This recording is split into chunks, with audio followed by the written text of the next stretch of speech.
Party candidate. To give you a bit of my background, I was born in Newark. I'm the local candidate. I went to the local school, Lillian Stone. Before that, Sconce Hill. So I know this area really well. My family still live in Newark. My family work at the local hospital.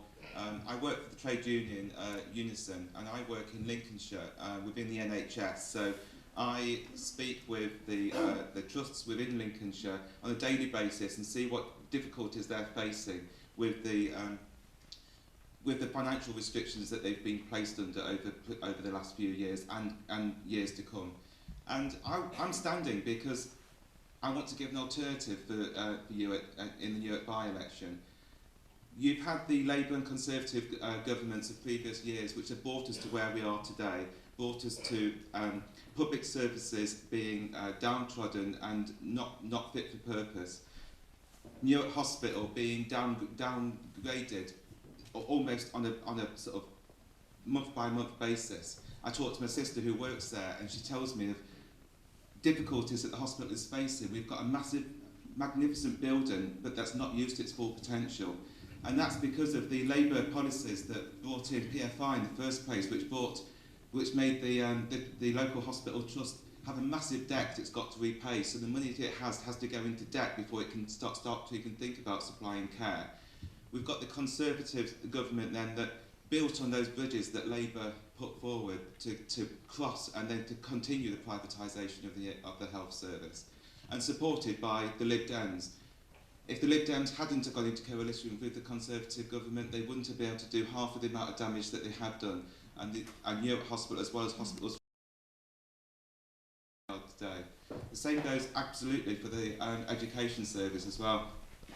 Again, my nieces and nephews have to travel outside of the town to get education because the schools in Newark are poorly funded and poorly maintained, and ultimately then that gives a knock-on effect to the students that are attending.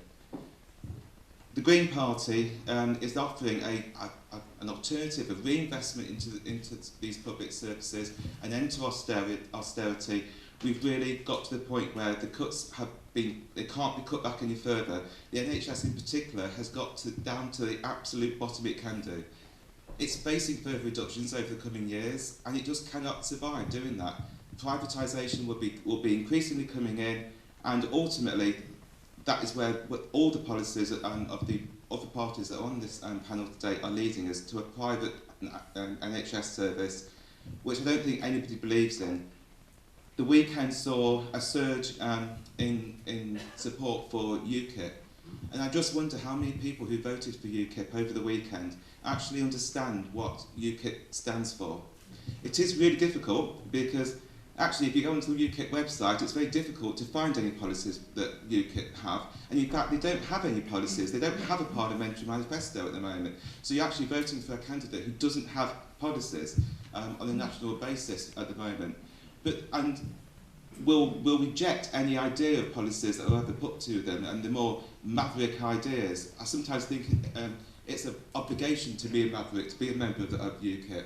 But the Green Party has got a very clear policy, and it's to end austerity and to reinvest back into public services, and not to put the blame on any ills within society, on any particular group at all, whether they're migrants, whether they're any other particular group within society, but to work together for a better future and a more fair future. And that will be funded by a more fair tax system, which will be sourced by everybody paying their fair share. And so millionaires will get to pay more, and the poor will get to benefit.